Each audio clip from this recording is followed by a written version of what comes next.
আসসালামু আলাইকুম রহমতুল্লাহি অবরকাতুহু। সম্মানিত দর্শক, বিএনপিকে আপনারা কিভাবে চিন্তা করছেন বা বিএনপির অভ্যন্তরীণ অবস্থা কি? এই দলটির নেতৃত্বের মধ্যে কি কোনো হানাহানি, কোনো বিভেদ, কোনো বিসংবাদ এটি রয়েছে কিনা?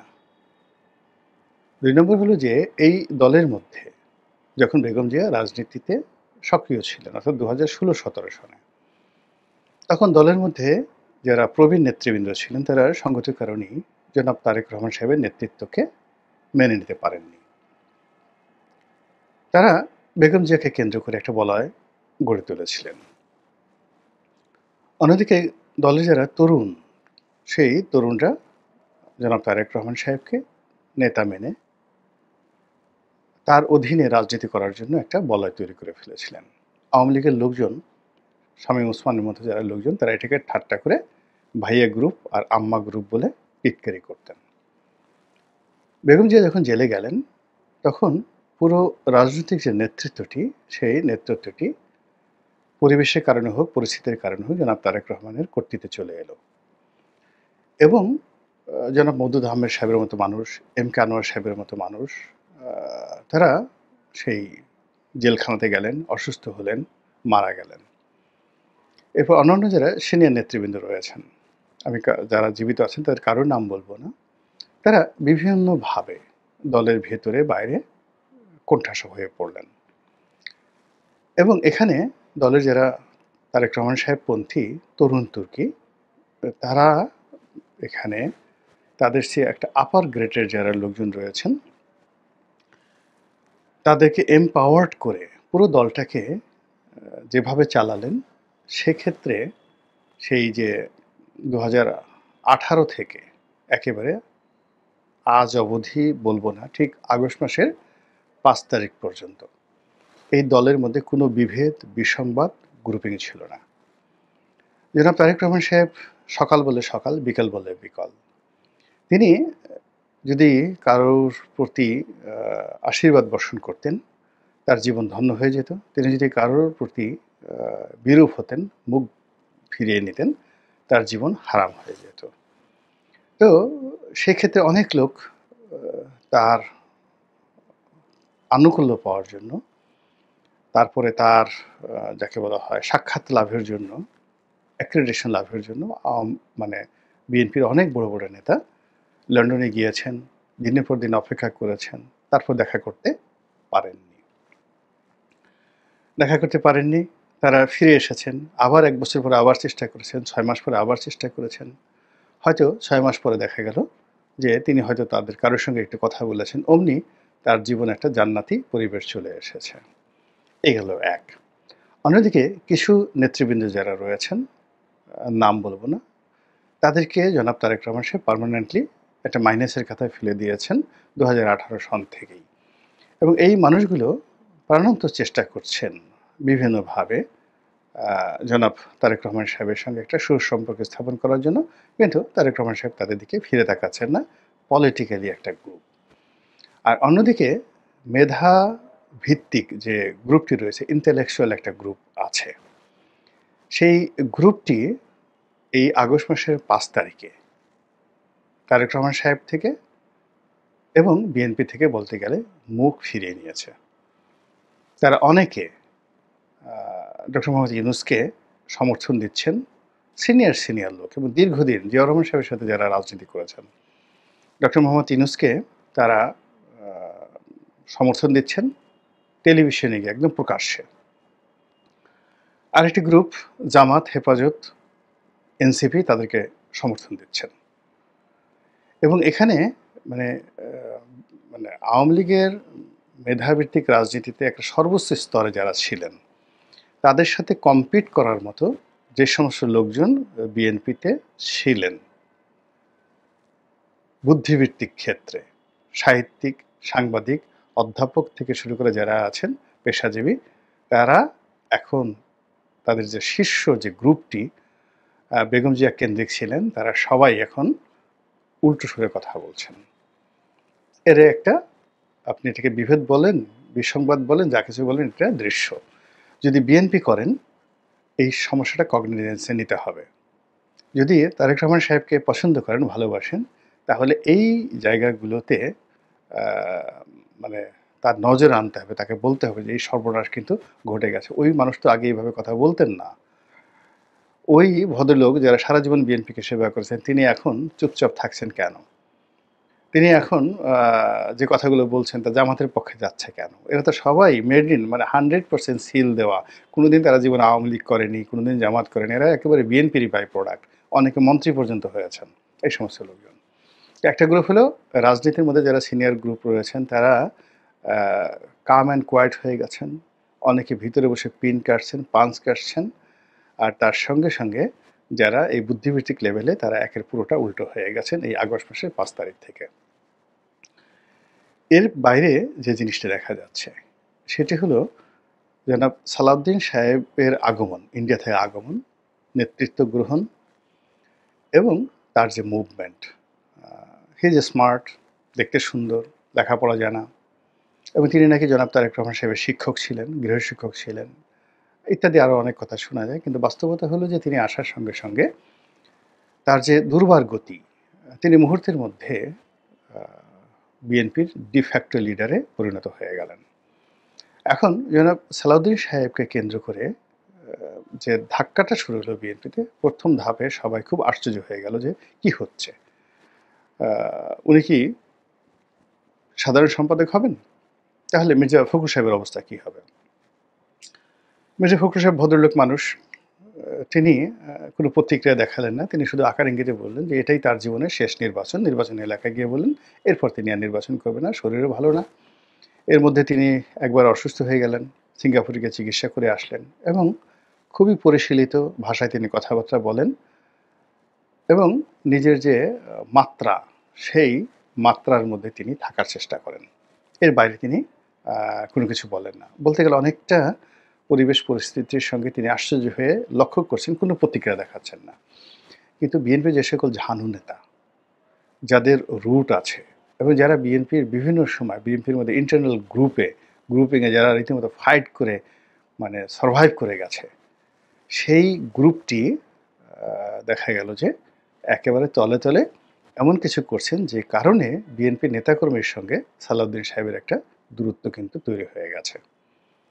আমি নাম বললাম না, অন্ততপক্ষে বিএনপির সর্বোচ্চ নীতি নির্ধারণী যে ফোরাম, সেখানে ৩-৪ জন লোক থেকে শুরু করে আর অনেকে, আপনি তাদের এই কয়েক মাসে কোনো মুভমেন্ট দেখবেন না, কোনো কথাবার্তা নেই। যেদিন সালাউদ্দিন সাহেব আসছেন সেদিন থেকে তাদের মুখ বন্ধ হয়ে গেছে। এবং যারা সাধারণ নেতাকর্মী, তো এখানে দেখেন একটা বলয় তৈরি হলো বুদ্ধিজীবীদের মাধ্যমে, একটা বলয় তৈরি হলো ধরনের তরুণ তুর্কি ভার্সেস পুরনোদের মধ্যে, আর একটা হলো জনাব সালাউদ্দিন ভার্সেস অন্যান্য যারা আছেন, যারা এতদিন মির্জা ফখরুল সাহেবকে কেন্দ্র করে আবর্তিত হচ্ছিলেন। এবং তারা অনেকে হয়তো ভাবছিলেন যে মির্জা ফখরুল সাহেব থাকুক বা নাও যদি থাকুক, তাদের মধ্যে গ্রুপিংটা ছিল না। কিন্তু সালাউদ্দিন সাহেবকে একেবারে ট্যাগ দিয়ে টার্গেট করে এখন যে সকল বিএনপির অভ্যন্তরে যারা নেতাকর্মী রয়েছেন, তারা যে সকল কথাবার্তা বলছেন, কর্মকাণ্ড করছেন, এগুলোর মধ্যে স্পষ্টতই একটা বিভক্তির সুর বেজে উঠছে। এবং এটা আপনি সালাউদ্দিন সাহেবের পোশাক আশাক কথাবার্তার মধ্যে দেখবেন, তার মধ্যে আগের সেই যাকে বলে জৌলুস নেই। তিনি অনেকটা ক্লান্ত, বিধ্বস্ত। যে সকল কথাবার্তা শুনছেন বা যা কিছু ঘটছে, তিনি না পারছেন বলতে, না পারছেন সহ্য করতে, এবং তিনি বলতে গেলে অনেকটা নিজেকে অনিরাপদে মনে করছেন। আমি দেখলাম যে যমুনাতে তিনি সর্বশেষ যখন দেখা করতে এলেন, তিনি তার নিজস্ব প্রাইভেট সিকিউরিটি বাহিনী নিয়ে এলেন। তিনি একটা দামি গাড়িতে এলেন, একটা যাকে বলে ল্যান্ড ক্রুজার V8। তারপর তারকে আবার প্রোটোকল দেওয়ার জন্য সেই অনেকগুলো লাইট, টর্চ লাইট জ্বালিয়ে জ্বালিয়ে 20-25 জন বা 10-12 জনের ওরকম একটা ওয়াগনে করে তাকে সিকিউরিটি দিয়ে যেভাবে আনা হয়। তো এটা প্রথম কিন্তু তিনি এই কাজটি করেননি। তিনি একা একাই নিজের গাড়িতে করে মুভমেন্ট করতেন। অনেকটা মির্জা ফখরুল সাহেব যেটা করেন, তিনি মানে একেবারে বিএনপির কঠিন বিপদের সময় কখনো প্রোটোকল নিয়ে ঘুরেননি।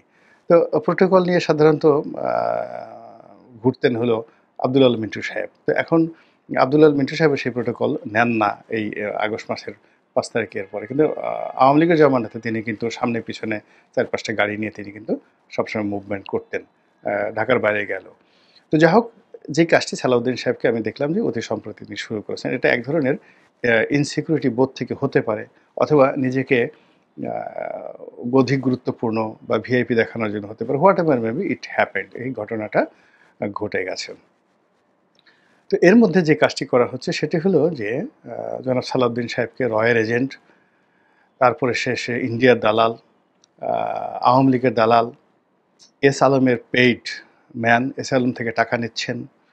তারপরে তিনি পুরো কক্সবাজার চট্টগ্রাম বেল্টের যত রকম চাঁদাবাজি আছেন সব চাঁদাবাজি তিনি নিয়ন্ত্রণ করছেন, এবং ওখানে যে আন্ডারওয়ার্ল্ড রয়েছে, কক্সবাজার কেন্দ্রিক যে আন্ডারওয়ার্ল্ড রয়েছে, সেটা ইয়াবা থেকে শুরু করে ফেন্সিডিল থেকে শুরু করে, মানে ওনার মতো একজন ভদ্রলোক শিক্ষিত মানুষকে হেয় করার জন্য, ছোট করার জন্য যে ধরনের কথা বললে ওনার মনে আঘাত লাগবে, যে ফেন্সিডিল ব্যবসার সাথে সালাউদ্দিন সাহেব জড়িত, ইয়াবা বদি যে কাজটা করতেন সেই ইয়াবা ব্যবসা এখন তিনি দেখছেন, চিংড়ি ঘের থেকে প্রতিদিন তিনি সেই চাঁদা নিচ্ছেন, মানে যত গরু আসছে, গরু চোরেরা যত গরু চুরি করে সে মায়ানমার থেকে গরু আনছেন, সেই গরুর একটা কম্পিটিশন সালাউদ্দিন সাহেবের কাছে আসছে। এই ধরনের কথাবার্তা যখন ইন্টারনেটে প্রকাশিত হচ্ছে, এবং এই সকল কথাবার্তা যখন বিএনপি নেতাকর্মীরা পরস্পরের সাথে বলাবলি করছে, এর কিছু তাপ উত্তপ্ত সালাউদ্দিন সাহেবের কানে যাচ্ছে।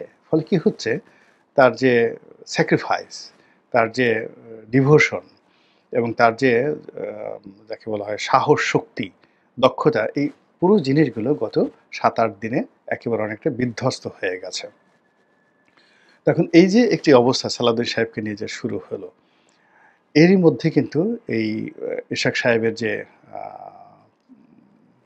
আন্দোলন, তারপর তার সঙ্গে সঙ্গে আবার ইশাক সাহেবের এই আন্দোলনের সঙ্গে সঙ্গে ডক্টর মোহাম্মদ ইউনূসের পদত্যাগের ঘটনা, এবং বিএনপির এই অভ্যন্তরীণ এই অবস্থা, এবং এটার আমরা একটা চূড়ান্ত রূপ আমরা দেখলাম, যেটা কখনো আমরা দেখিনি। সেটা হলো সর্বশেষ যখন সালাউদ্দিন সাহেব, ডক্টর খন্দকার মোশাররফ সাহেব, ডক্টর মঈন খান সাহেব, এবং যাকে বলা হয় আমির খসরু মাহমুদ চৌধুরী, ওরা প্রধান উপদেষ্টার সঙ্গে দেখা করলেন, দেখা করে আসলেন, এবং এখানে সাধারণত অতীতে সবসময় একজন কথা বলেছে, যিনি টিম লিডার তিনি কথা বলেছেন।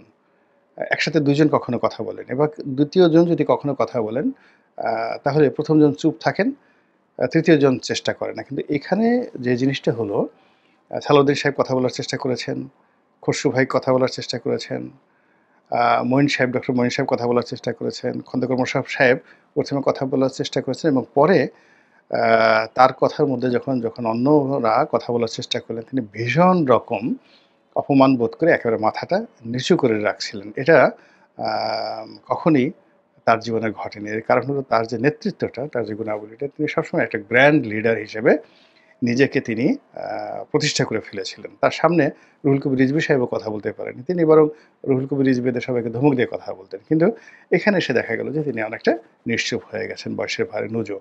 আবার মঈন সাহেব যখন কথা বলেন, আপনার মনে আছে একবার মঈন সাহেব যখন মন্ত্রী ছিলেন, কি একটা বিষয়ে পরিকল্পনা মন্ত্রী ছিলেন, তিনি খুব বিরক্ত ছিলেন। তিনি একটা সরকারি ফাইল, মানে অন্য একটা মন্ত্রণালয়ের ফাইল তিনি একটা প্রকাশ্যে ছুঁড়ে ফেলে দিয়েছিলেন। তো এরকম মানে অনেস্ট, তার সঙ্গে সঙ্গে তাদের রাগ এবং ব্যক্তিত্ব সবই কাজ করে। কিন্তু ইদানিং এসে পুরো যে জিনিসটি ঘটছে, এতে করে আল্টিমেটলি তারেক রহমান সাহেবের প্রতি যে দলের অনাস্থা, সেই অনাস্থাটা কিন্তু চাঙ্গা হচ্ছে। এখানে মূলত রিজভী সাহেব বা সালাউদ্দিন সাহেব, তারা তো আসলে এখানে নিজেদের কোনো এজেন্ডা বাস্তবায়ন করছেন না। আপনি তারেক রহমানের ছায়া যদি দেখতে চান বাংলাদেশে, তাহলে রিজভী সাহেবকে দেখতে হবে আর সালাউদ্দিন সাহেবকে দেখতে হবে। তারেক রহমান সাহেবের ছায়া যদি আপনাকে বাংলাদেশে দেখতে হয়, তাহলে আপনি সেই বকুল নামক একজন যুবনেতা আছেন, তার দিকে তাকাতে হবে। তিনি যা কিছু বলেন করেন সবই তারেক রহমান সাহেবের হুকুমে করেন। সুলতান সালাউদ্দিন টুকুর কথা চিন্তা করেন, তিনি তারেক রহমান সাহেবের ছায়া। তিনি আপনি যদি মীর হেলাল সাহেবের কথা চিন্তা করেন, তারেক রহমান সাহেবের ছায়া। তো এখন এই সকল মানুষদেরকে নিয়ে যদি কেউ ট্যাগ দেয়, এবং তাও যদি বিএনপির লোক হয়, তাহলে সেক্ষেত্রে তারা সরাসরি চ্যালেঞ্জটা তাদের যে সুপ্রিম লিডার, সেই সুপ্রিম লিডারের দিকে ঠেলে দিলেন, যেটি আগস্ট মাসের ২৪ সনের আগস্ট মাসের ৫ তারিখের আগে কল্পনাও করা যেত না, যেটি এখন ধীরে ধীরে বিস্তার লাভ করছে। এখন এটা কি চাণক্যনীতির কারণে হচ্ছে? এটা কি নিজেদের অভ্যন্তরীণ যাকে বলা হয় স্বার্থের সংঘাত, নেতৃত্বের দ্বন্দ্ব ইত্যাদির কারণে হচ্ছে?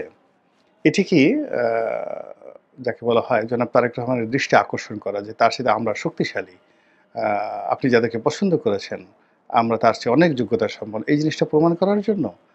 নাকি এখানে দেশি বিদেশে অন্য কোনো চক্রান্ত রয়েছে?